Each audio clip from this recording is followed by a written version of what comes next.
ওরা আমায় এভাবে কেন মারলো মা? মা, আমি তো যেমন কাজে যাই সেরকমই কাজে গেছিলাম, কিন্তু আমি তো জানতাম না যে আজই হবে আমার শেষ দিন। আমি তো আমার জুনিয়রদের সাথে একসাথে কত গল্প করতে করতে তোমার হাতে বানানো টিফিনটা খাচ্ছিলাম। তখনও যদি একটু বুঝতে পারতাম। রাত অনেকটা হয়ে যায়, আমি ওয়ার্ডে একা তখন।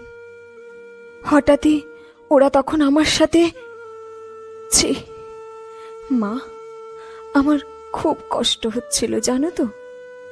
অনেক অনেকবার আমি বারণ করেছিলাম, চিৎকার করেছিলাম, বাঁচাও বাঁচাও, কে আছো, আমাকে বাঁচাও।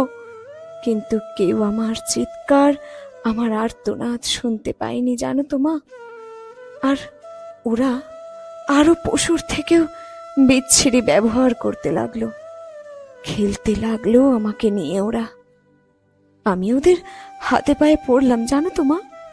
আমি ওদের বললাম, আমাকে ছেড়ে দাও প্লিজ, আমাকে ছেড়ে দাও, আমি কাউকে কিছু বলবো না, আমাকে যেতে দাও।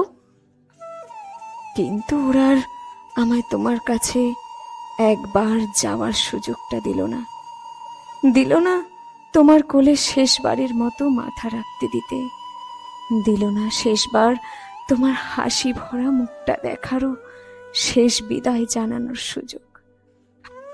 আমার গলা টিপে ধরে নিজেদের সর্বশক্তি দিয়ে আমার গলা চেপে ধরে জানো মা। আমি অনেক চেষ্টা করি বাঁচার, কিন্তু হয়তো আজ ভগবানও চায়নি যে আমি হয়তো বেঁচে থাকি। ওই পশুদের শক্তির কাছে আমি হেরে যাই, আমার গলার হাড় ভেঙে যায়। ওরা আমায় ওভাবেই ওখানে ফেলে রেখে চলে যায়, ওই বিবস্ত্র ভাবে।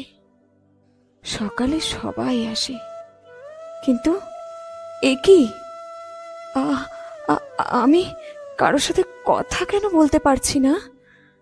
তোমাকেও দেখতে পাচ্ছি, তোমায় কত করে ডাকছি, তুমি শুনতে কেন পারছো না মা আমার ডাক?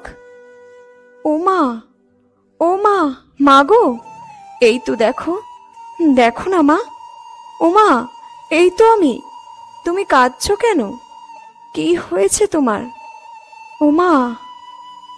দেখি মা সামনে একটা লাশের দিকে তাকিয়ে হাউমাউ করে কাঁদছে। লাশটার মুখ দেখতে পেয়ে আমি শিউরে উঠি। এ কি, এটা যে আমারই নিথর দেহ। আমি কি তবে মারা গেছি? আমিও কাঁদতে শুরু করলাম। সবাই আমার এই মৃত্যুতে শোকাহত। সারা দুনিয়া আমার মৃত্যুর ঘটনা আপাতত জেনে গেছে, সবাই বিদ্রোহ করছে, কিন্তু আমি আমার নিথর দেহের দিকে তাকিয়ে রইলাম। আমার শেষটা তো আরো ভালো হতে পারতো বলো মা। দেখো না মা, ওরা আমার মুখের দেহের কি বিচ্ছিরি অবস্থা করেছে দেখো মা। আমার চিৎকার করতে ইচ্ছে করছে, কিন্তু আমার আওয়াজ এখনো কেউ শুনতে পারছে না। আমি এতগুলো লোকের সামনে চিৎকার করছি, কিন্তু একটা কেউ আমার এই চিৎকার শুনতে পারছে না, কেউ না।